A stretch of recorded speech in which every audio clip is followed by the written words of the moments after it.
pra pergunta? Tem tempo pra pergunta? Tem tempo pra pergunta? Tem Tempo para Pergunta, o podcast oficial do TDC.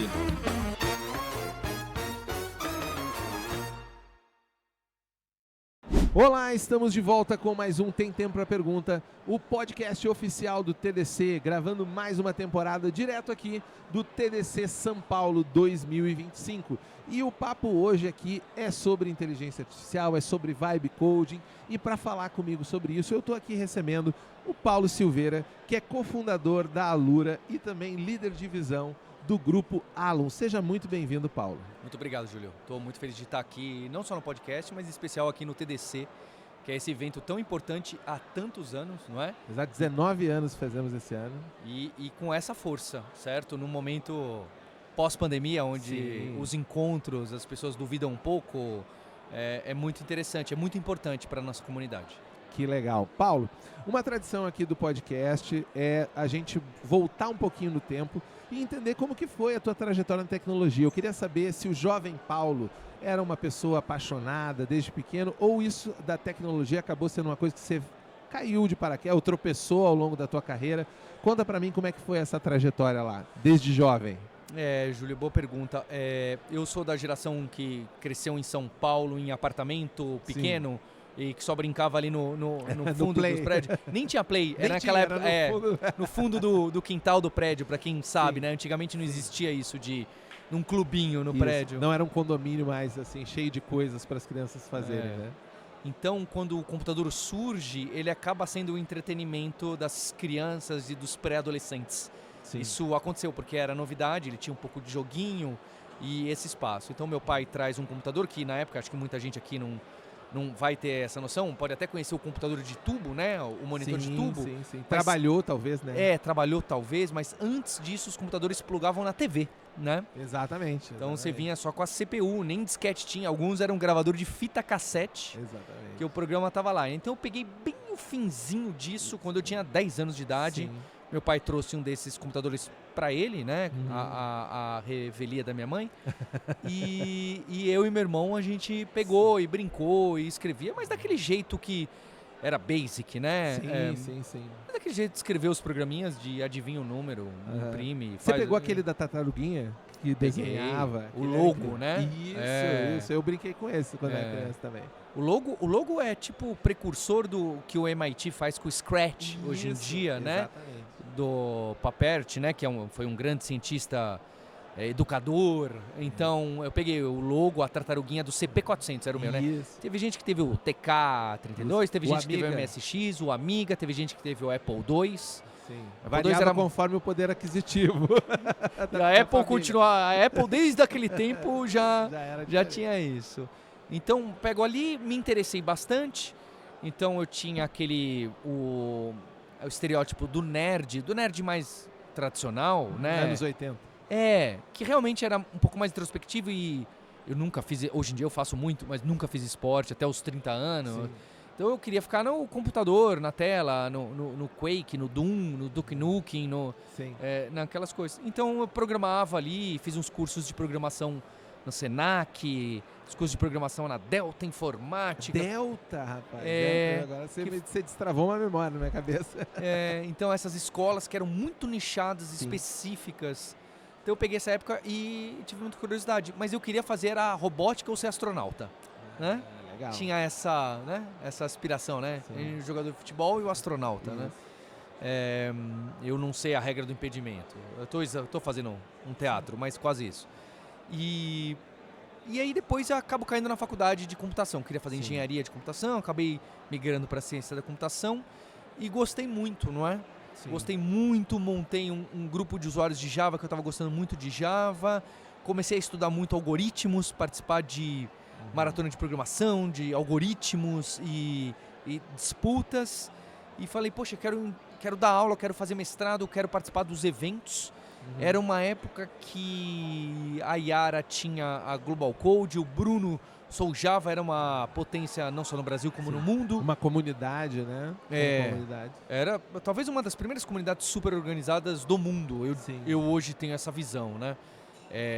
E eu olhava eu tava no online, né? Sim. Então eu montei um fórumzinho que chamava Guji, que ganhou um tamanho, chegou a ser o top 100 site, 3 milhões de visitas nos anos 2000. Fórum era um negócio, né? É. Antes da rede social. Antes da rede social, antes dos walled gardens, né? Sim. Antes do Facebook, o Google, o Instagram, Começarem TikTok a fechar. cercar as pessoas, né? As coisas, havia blogs, havia sites, né? Havia Sim. fóruns, Sim. havia a real descentralização da internet, né? Isso, a ideia original. eu A queria ideia saber. original, né? Redes, cada um faz do seu jeito aí, as coisas se misturam e O funcionam. protocolo era só para chegar lá. Depois que você chegava, aí É. era com quem tava mandando no lugar, né? Hoje nós caímos numa situação que exige cuidados. Exato. Não tem como esconder isso, né? Claro. Então eu peguei essa época que eu queria ser professor, eu queria estudar doutorado e tal. Meu irmão voltou da Alemanha, que estava lá, e falou, poxa, vamos montar... Eu estava trabalhando na Sun Microsystems, né, Sim, na Oracle. Tava dando aula, tava super feliz, eu tinha 22 anos, dava aula para um monte de barbudo. Sim. Uma Porque eu- sensação de controle do mundo. Achando que sabia alguma coisa. Enfim, quem não passou por isso? Claro, claro. Era o júnior que achava que era sênior, né?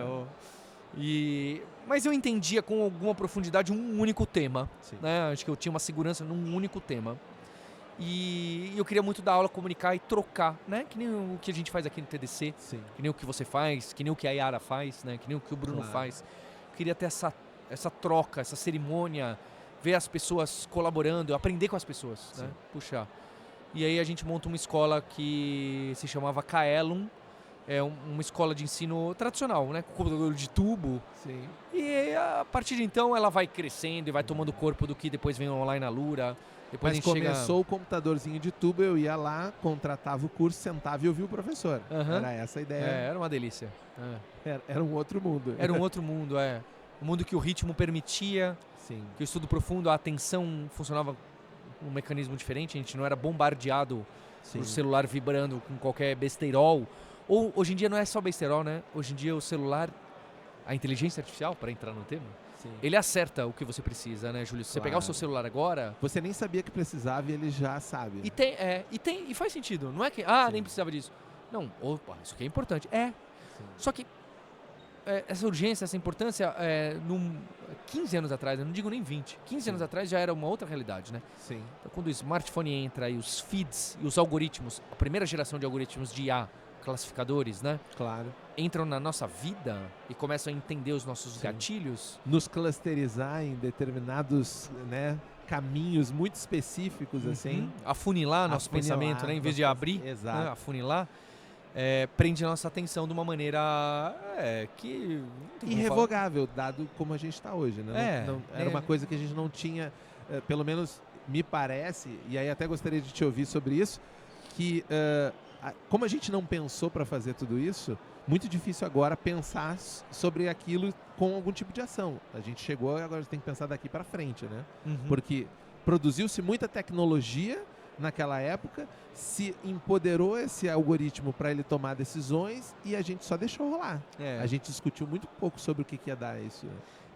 Eu tenho uma visão terrível desse momento atual do mecanismo de atenção e de ligação e de quebra de vínculos sociais, né? Sim. Diminuição dos laços, por isso que o evento aqui é tão importante. Mas eu tenho uma visão otimista que eu aprendi também com meu pai, que nada é uma linha reta, né? Sem dúvida. Então assim como uma hora que tava todo mundo fumando no mundo, fumando dentro do avião, alguém levantou a mão e falou, gente, Vamos parar. tá parecendo que Não dá os mais. números, a saúde, o sistema de saúde, não dá, né, gente? Não dá pra gente ficar no celular vendo feed de gato o dia inteiro e se alimentar por tubos, né? Não dá, certo? Certo. Então vamos parar. vamos tentar, vamos. Vamos tirar da escola, né? Que já Vamos- foi. Imagina o tamanho do avanço, né? Para quem tem filho, sabe do que eu tô falando. O impacto é tipo semanas. Em semanas revolucionou. As crianças começaram a brincar. Tem começaram barulho no recreio das a crianças. organizar grupo de dança de forró. Que é uma coisa É. maluca. Isso estava desaparecendo. Vamos tirar o celular da escola? Ninguém levantou a mão pra falar não. Ninguém. Ninguém falou, não, acho que não. Ninguém. Todo mundo olhou e falou, Talvez seja uma boa ideia. Vamos parar de fumar dentro do avião? Acho que é. Acho que sim. Isso. Então eu acho que uma hora, se realmente, né, se comprova assim, acho que a sociedade tem uma inteligência mínima por mais que os incentivos e alinhamentos e a inteligência artificial e o mecanismo acelerado da economia exija para um lado, ele fala, opa, no longo prazo, mesmo no médio prazo, tá indo para o buraco, né? Sim, e você que trabalhou desde cedo numa realidade muito diferente, como a gente está falando de educação, você aprendeu e viveu, não só aprendeu, mas viveu uma transformação gigantesca de o que significa aprender hoje na área da tecnologia, né? Acho que a gente vê aqui hoje, né, Júlio? Você vê a nossa track ali na Trilha Stadium e a decisão é, vamos fazer talks de 15 minutos. Porque os 40 minutos que a gente vai gravar aqui, são poucas pessoas que, é duro usar o verbo, né, sobrevivem. Sim, eu para uma conversa mais profunda, que tem uma preparação e tal. E que há espaços, há vírgulas.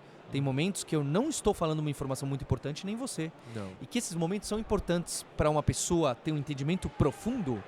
Você precisa ter topos e baixos. Você não pode ir no YouTube e só pegar o pico, porque você não absorve. Então, esse mecanismo de ter atenção e ela jogar assim faz parte para a gente absorver. Tem um rapaz que falou, hoje em dia eu me sinto um gênio do xadrez quando eu assisto um filme de 2 horas e não pego no celular. É verdade, né? Sem dúvida. Quem está aqui assistindo a gente hoje, e tá, ainda mais em vídeo, e tá lá assim, ó, assistindo, sem abrir o Zap, o Teams, o Slack, é uma pessoa que demonstra um controle emocional inteligente e de aprofundamento, que são poucos. E essa pessoa que está ouvindo a gente e fez isso, ela sabe o diferencial dela. Isso, eu ia começar a falar exatamente essa palavra. O diferencial, né?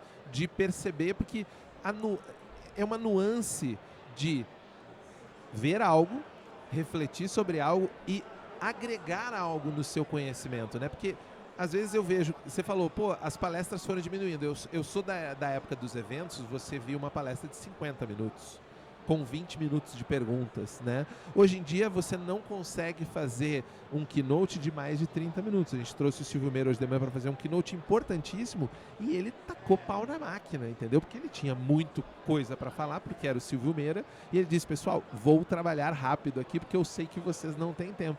Me remete a isso que você acabou de falar. Vou ter que cuspir um monte de coisa aqui e tal, mas aí foi a vantagem que antes eu trouxe ele aqui, não, senta aqui, vamos falar 50 minutos sobre algo muito parecido com o que você vai falar lá, mas com calma. E aí você consegue, digamos assim, criar um conteúdo que é para menos gente, provavelmente, mas que com certeza vai ter um resultado maior no longo prazo, né? E de novo, eu tô falando aqui com você, Júlio, quem tá assistindo, ouvindo a gente, fica achando o Paulo é um gênio do controle que não é... Eu sou escravo do celular, como todo mundo, tá? Como 95% das pessoas são.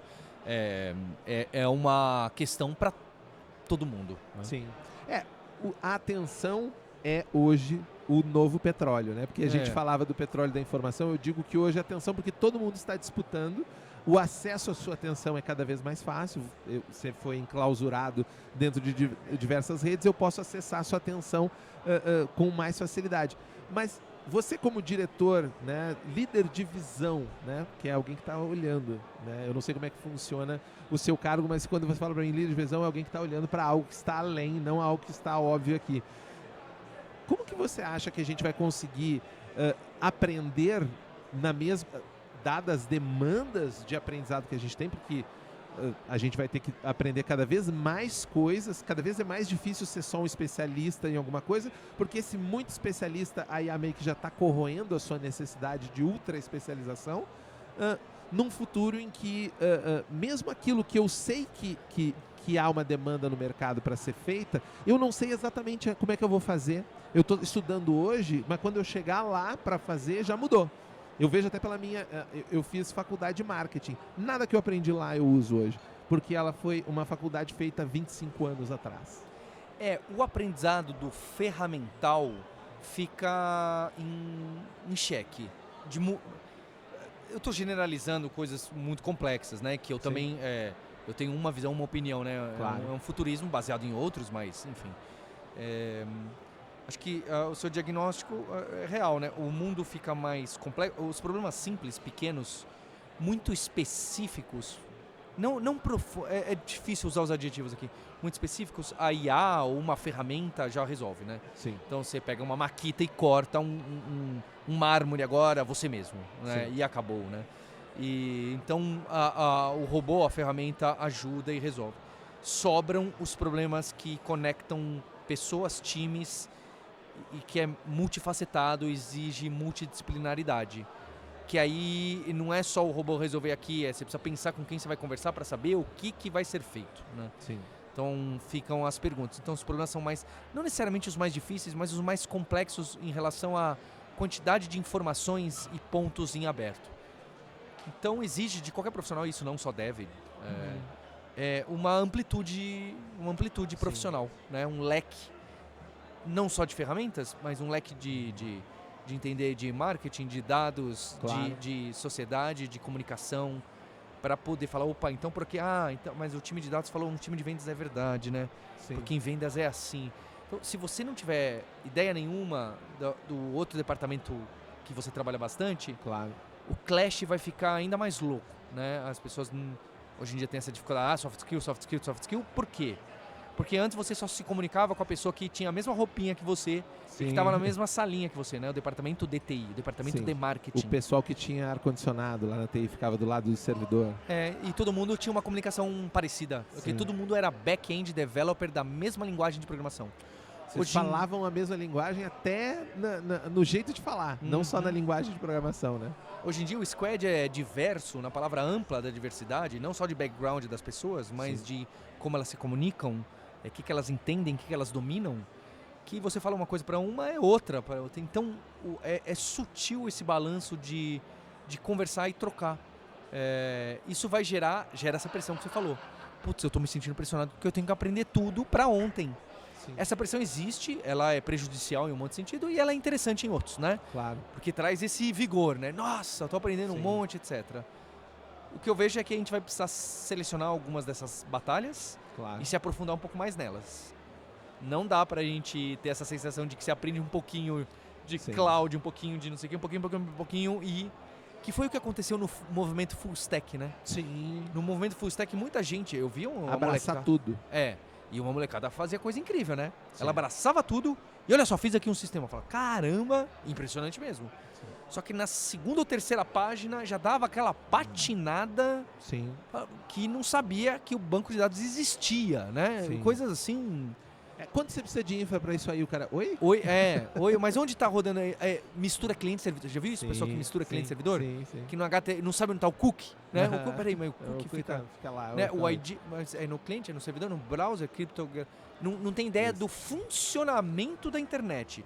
Não tô falando do protocolo de baixo HTTP. Não. E nem tá compilando nada, tô só na internet. Tô só na internet. Como funciona o clique do browser? Clica, o que vai, o que volta. Então, se a gente não tem o entendimento de 1 ou 2 níveis abaixo do que a gente faz no dia a dia, fica muito complexo. Então, a gente ficar só com a IA, a gente diminui um nível ainda. Aí você fica refém.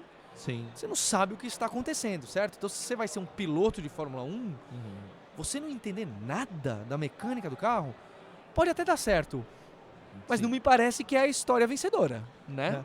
Ou talvez seja coisa extraordinária. E não a ordinária. Porque é a exceção que exato, que prova a regra. Porque eu acho que nós precisamos, né? E é uma palavra que às vezes é usada como palavrão, nós precisamos ser mais ordinários, às vezes, né? Ordinários no sentido de provocar uma ordem que seja replicável, até pensando em futuro. Porque senão, se eu vou depender sempre de aparecer um gênio, né? Que seja o cara que domina, que é multifacetado, que consegue papapá e que não precisa saber o interior e deu certo. Esse consegue. Mas eu acho que fundamento ainda vai ser preciso bastante no dia a dia para resolver os problemas que realmente vão aparecer, porque uma hora talvez a IA deu uma resposta, mas você fez a pergunta errada, e aí você não vai conseguir resolver o problema que você precisava, né? Na prática, pegando um pouco da Alura, essa coisa de deixar aberto para todos os cursos, tem um pouco disso nessa estratégia, do tipo assim, tem que saber mesmo tudo, deixar aberto para o cara pegar o que ele quiser? Então. Isso sempre foi uma dúvida minha e eu pensei, hoje eu vou perguntar para o Paulo isso, porque eu sempre pensei, por que a escolha de poder abrir todos os cursos com uma inscrição só? É uma boa, excelente pergunta. Acho que isso são o pêndulo do tempo e dos momentos, né? Eu acho que para uma geração, e eu não falo de idade, né? É uma geração de tempo que pegou o mecanismo, né? Você sabe encontrar um pouco a informação, que você sabe um pouco mais o que você precisa, porque a quantidade de opções não era tão grande. Hoje, para quem está começando a estudar, até um pouco mais na frente já, tá? Não quem está começando a programar, a aprender, mas quem está dando o segundo ano de carreira, é tão grande o mecanismo de back-end, front-end, data engineer, data science, data analysis, data não sei o que, IA engineer, IA machine learning expert 2, 3 carpado. E tem o... Essa montanha é alta, né? E aí quando você entra nas stacks, né? Então eu vou no Docker mais para fazer o deploy na AWS, com Terraform, com... não, mas para mim no Azure faz mais sentido. Então eu vou estudar. Não, mas o Júlio falou que é melhor esquecer isso e fazer Linux na mão, porque vai ser... Não, mas olha, o front-end é mais fácil de pegar emprego, porque, assim, todo mundo tem uma opinião, todo mundo tem visão, e eu acho que a maioria absoluta delas faz sentido. Sim. Hoje, eu acho que mais do que nunca, as pessoas estão precisando de uma direção, porque ficou tão amplo. É a mesma coisa que você, né, ficar no Reels, né? Você fica perdido, né? É muito fácil você ficar... Ele te joga, né? Isso. As pessoas te jogam e você não é mais... Você não comanda a sua carreira, né? Você não tem mais autonomia.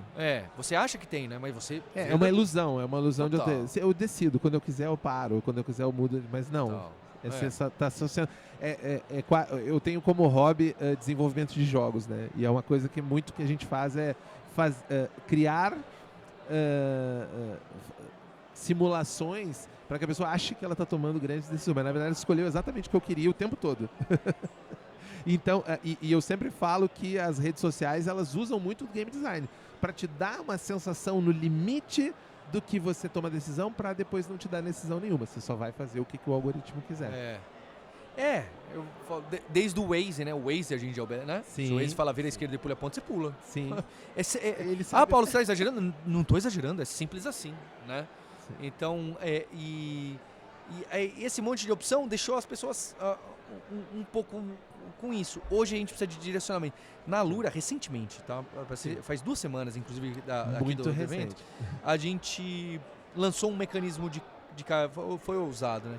Falou, vamos estruturar os caminhos com 20, 30 cursos seguidos para quem quer pegar o Java com banco de dados, com Spring, com Front, etc. Uma trilha. É uma trilha que a gente chama de carreira, assim, que a pessoa vai levar 4 meses para fazer de forma... Se pegar disciplinado. Porque tu não fala, putz, mas aí as pessoas não vão se comprometer. Você tem que ser. Não é uma opção. Porque se você pegar só 2 horas... Se você assistir uma palestra de meia hora, eu falo com muita sinceridade, você não aprende nada. Aprender no sentido de você absorver e ter um conhecimento para executar, em meia hora nada. A palestra de meia hora serve para você tirar um possível insight que vai te fomentar algo lá na frente. Né? E fala, isso aqui que o Paulo falou com o Júlio aqui tem a ver com aquilo que eu posso fazer tal coisa. Que alguém falou, que o Akita falou não sei onde, que o Felipe... e que aí não sei o que, a Yara trouxe não sei o que, e aí o meu primo falou, então eu preciso disso para minha carreira, é verdade. Você que tem que concluir, você tem que falar, então agora eu vou. E depois de uma direção tomada, acreditar nela, né? Eu falo, que nem a faculdade de marketing que você fez, e que o ferramental teve baixo valor, mas eu aposto que o basal, o estrutural do marketing... Uso até hoje, o tempo todo. Né? É base do meu conhecimento de comunicação, vem de lá. E eu sempre falo, né, que uma das coisas mais importantes na minha vida eu aprendi em Teoria Geral da Administração número 2. Que quando a professora chegou assim, pessoal, não existe decisão correta, tá? Tirem esse peso da mesa de vocês quando vocês estiverem tomando. Existe a melhor decisão para agora, com as informações que você tem. E isso foi revolucionário na minha vida. Então, às vezes é só isso que você precisa, entendeu? O que eu tenho de informação? Essa aqui, beleza, tá tomada a minha decisão. E não ficar naquela depressão de, meu Deus, e agora? Para onde é que eu vou? Eu preciso mais dados. Não, cara, não existe a decisão certa. Existe a decisão certa para agora. Tomou? Segue adiante. E você precisou de uma disciplina de um semestre que parecia teórica, que parecia nunca vou aplicar nada disso. Sim. Eu quero mesmo é ver como eu faço o Edge. Sim. E aí, no final, o de como fazer o Edge mudou completamente, você não usa mais. E o TGA, que meu Deus, esse livro e não fala nada, não vende nada, cadê a administração, cadê? Sim. Foi o que te deu. Sim. Então, acho que a gente está voltando para o mundo que a palavra... Teve 10 anos atrás, a palavra é muito teórico, acadêmico. Sim. Eu acho que hoje em dia a gente precisa de uma linha que une as duas coisas muito forte. Você precisa ter o conhecimento, você precisa entender HTTP. Mas eu nunca vou usar isso porque a ferramenta... Você precisa entender HTTP. Você precisa entender o navegador, como o navegador funciona e não precisa... mas não precisa porque hoje em dia a ferramenta já faz o front. Então, justo porque ela já faz isso, entenda o que está embaixo. Eu acho que a gente está... por isso que aí a gente matou já por isso que o Vibe Coding não vai resolver, entendeu? Perfeito. Ele não vai ser a bala de prata porque ele vai ficar ali em cima. E aí no primeiro passo que você tiver embaixo, saiu a notícia, né? Que tá tendo especialistas para consertar. Você viu essa? Não vi. Estão contratando especialistas para consertar problemas de código gerado por Vibe Coding. Já criou um mercado agora. O capitalismo é maravilhoso porque ele sempre faz esse movimento, né? Olha o tamanho da porcaria que eu fiz aqui. Calma. Tem muito fast food? Toma o Zempic. Então, tem um mercado agora. Criamos um novo mercado. Não, e você chegou no Vibe Code porque eu tava querendo fazer essa construção com você, né? Pra gente pensar um pouquinho, porque todos os dias, e aí a gente pode tanto passar aqui pelas palestras do TDC, falar sobre artigo na internet, sobre videozinhos de 30 segundos no TikTok, né, que é as competições de informação que a gente tem, todo mundo falando o seguinte: acabou o desenvolvedor júnior, não tem mais nada disso, agora o negócio é que você não precisa mais aprender, você vai fazer aqui, eu vou te dar uma orientação de 3 horas e você vai fazer um aplicativo do zero com Vibe Coding. Que maluquice é essa, Paulo? Não, isso é uma ilusão. Eu acho que ou é mau caratismo, né? Que tem bastante. Mas eu acho que é uma ingenuidade, né? É uma ingenuidade ou uma vontade, que seria muito legal, né? Porque eu trouxe para abrir aí na palestra, né? Exatamente 6 meses e 8 dias atrás, né? Dia 10 de setembro, fevereiro, sei lá. Não, março. Tô datando o podcast, mas enfim, é só para você entender a janela. Em 6 meses atrás, o CEO da Anthropic virou e falou: daqui a 6 meses, 90% do código será gerado por inteligência artificial. E 6 meses depois, mas assim, não tem cabimento, não faz sentido, não tem... É que pro vendedor de IA, falar que a IA vai fazer tudo o que você precisa... É uma profecia autorrealizável, né? Ele tá querendo profetizar o que ele quer que aconteça. Entendeu? O Sam Altman quer vender como que é aqueles tokens de... sei lá, o pessoal... Enfim, eu tenho um monte de crítica porque o pessoal fica pirando ali. Não, mas o lugar para criticar elas é aqui, Paulo. Você pode fazer com tranquilidade. Bem, enfim, acho que a gente tá indo pra... né? Tem esse... o pessoal tá exagerando completamente. Sim. Haverá uma mudança de mercado de trabalho, de como a gente lida com a nossa vida, com tecnologia, como que é o nosso emprego, qual que é o cargo do júnior? Obviamente haverá. Sim. Já está havendo. Claro que sim. Vai ser que acabou todas as profissões e só vai sobrar e aí todo mundo vai ficar jogando videogame e a gente vai dar dinheirinho pra... Pode ser, mas não há sinais. O sinal hoje, que a gente tem concreto hoje, não é isso, né? Não é isso. Daqui a 5 anos alguém fala: Paulo, tá vendo? Aconteceu, os robôs estão fazendo tudo. Ok, pode ser, né? Mas os 6 meses, o curto prazo, que vai ter aquele, né? A singularidade está em curtíssimo prazo, não está. Sim. Não está. Tá tendo uma corrida, na verdade, para dar o tiro final, né? Tipo assim, esse aqui é o tiro final. Então, se eu tô numa posição de muito destaque dentro do mercado de tecnologia, a gente está falando dessas big techs, de cientistas alçados a popstar hoje em dia, né, que são empresas de tecnologias extremamente experimentais, não são tecnologias consolidadas, e eu falei com pelo menos 3 bancos já desde que nessa edição aqui de gravação, e todo mundo me falou: tem que ver isso daí, né, a gente tem que inovar, mas dar uma segurada aí, porque também não é assim. A gente tem que pensar, talvez, que também não dá para se apaixonar por esse oba-oba, né? É literalmente o oba-oba da tecnologia, mesmo que a tecnologia não seja um hype, que eu acho que é aí que rola um pouquinho de confusão, né? IA é um hype? Não, mas tem muito hype em cima da IA, você não acha? Tem muito hype. Assim, a IA é o maior movimento. Nesses ciclos, né? Então eu não, né? Todo mundo vê o computador pessoal, o cliente-servidor, a internet, o smartphone, o cloud. O computador pessoal demorou 10 anos 15 anos para as pessoas de classe média terem em casa, né? A internet demorou 10 anos, né? Então, imagina que chega no Brasil em 94, 95. É só em 2005 que a classe média tem. Aí só em 2010 para chegar o smartphone, né? 2007 o iPhone, né? Alguma coisa assim. Isso, 2007. 2000 e, vou dizer, 14, 13 para todo mundo ter smartphone. De novo, né? Então, bem rápido. Foram coisas que demoraram 15 anos, depois demoraram 10, depois demoraram 7, demoraram 5. A IA, todo mundo tem no telefone agora, né? Então, querendo ou não. Querendo ou não. Então, os ciclos estão mais curtos. Isso é notável, né?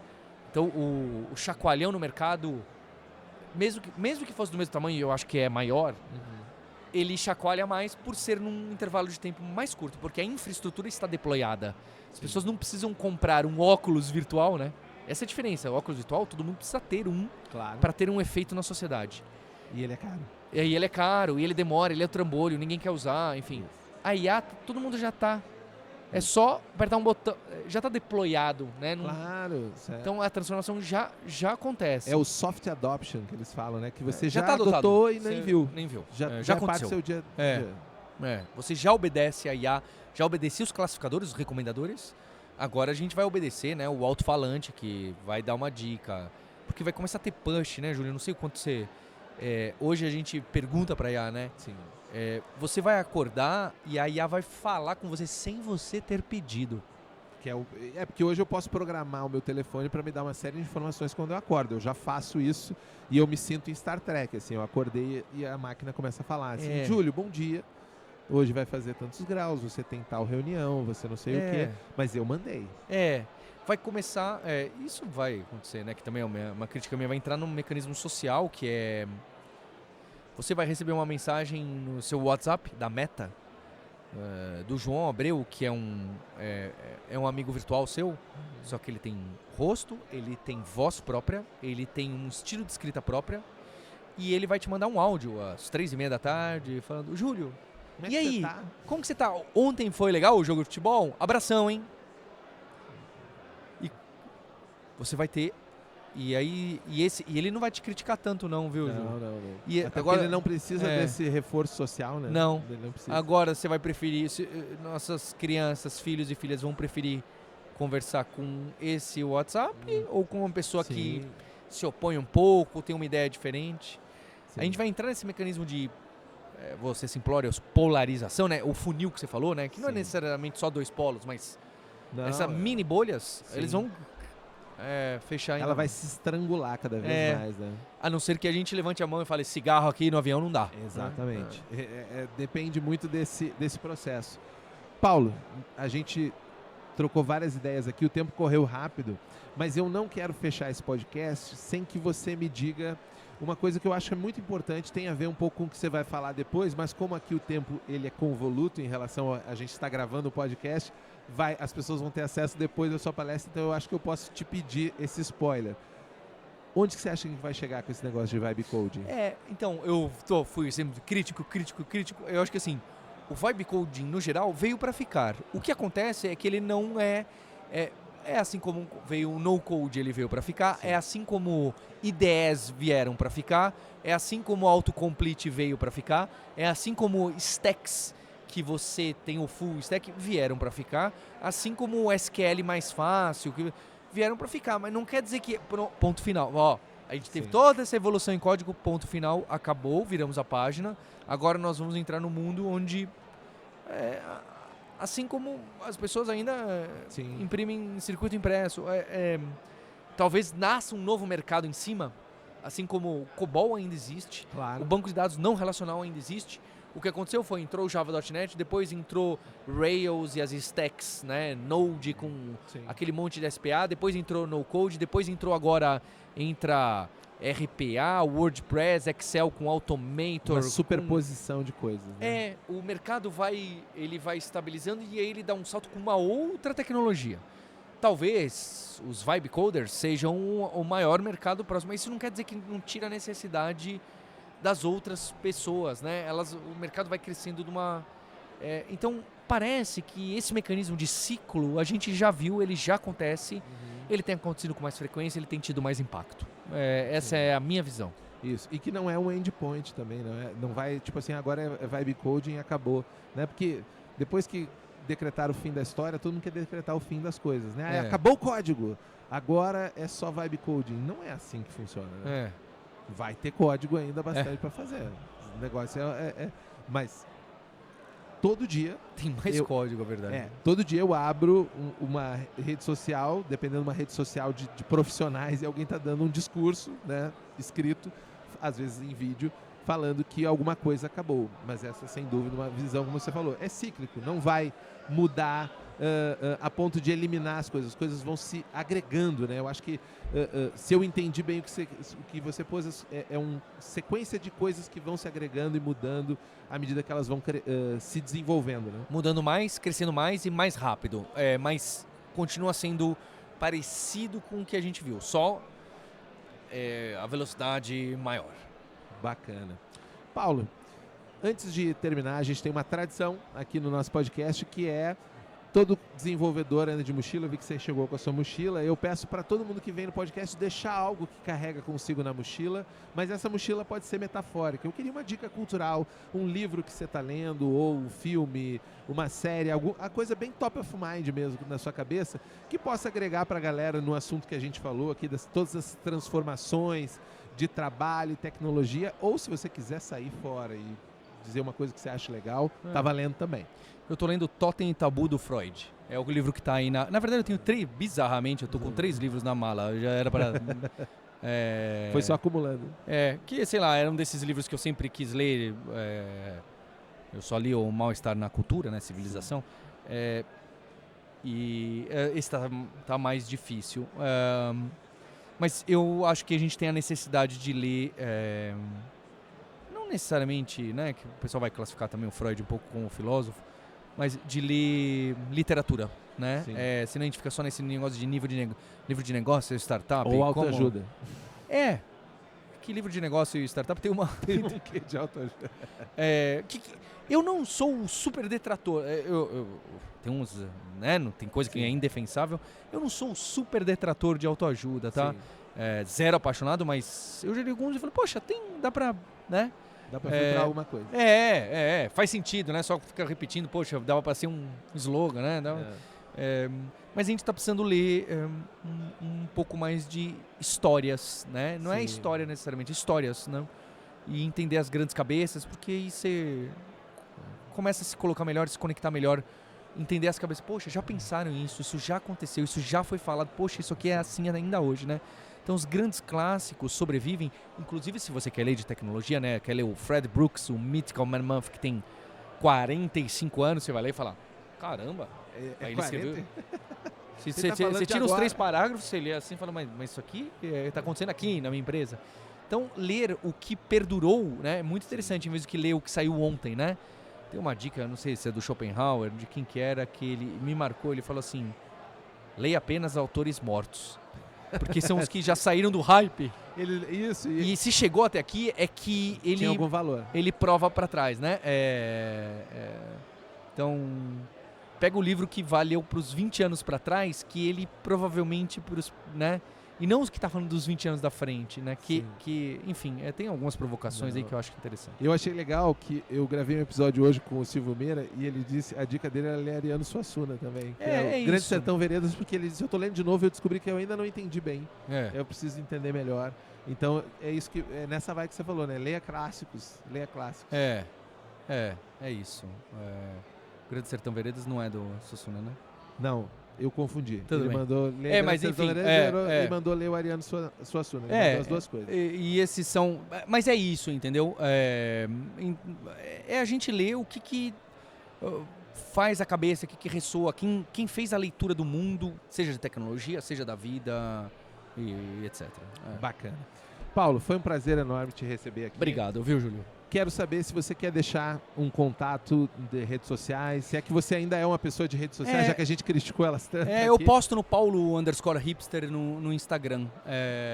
Faço alguns posts ali e troco um pouco por lá. Bacana. E para você que ficou com a gente até agora, fica o convite para conhecer os nossos outros episódios. Toda quarta-feira, 18 horas, tem mais um episódio inédito aqui do Tem Tempo para Pergunta no Spotify ou no seu agregador de podcast. E se quiser ver esse papo em vídeo, temos um canal no YouTube também que você pode seguir, dar o seu like, compartilhar e compartilhar também nossos cortes, até para saber um pouco mais sobre vibe coding, criticar um pouco a tecnologia, né? Porque ela está precisando bastante de crítica, né, Paulo? Exatamente. E eu, obviamente, espero vocês no nosso próximo episódio. Até lá. Tchau! Eu tenho tempo pra pergunta? Tem tempo pra pergunta? Eu tenho tempo pra pergunta? Tem tempo para pergunta. O podcast oficial do TDC.